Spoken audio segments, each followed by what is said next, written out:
Now I do want to point out that these floor mats are stiff when you first get them. Once you have them on for quite some time, they loosen up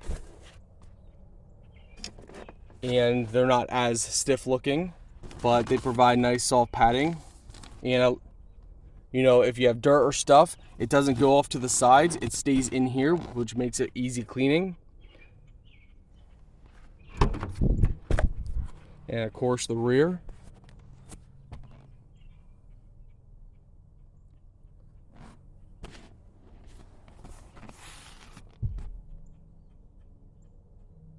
So they just protect your floor.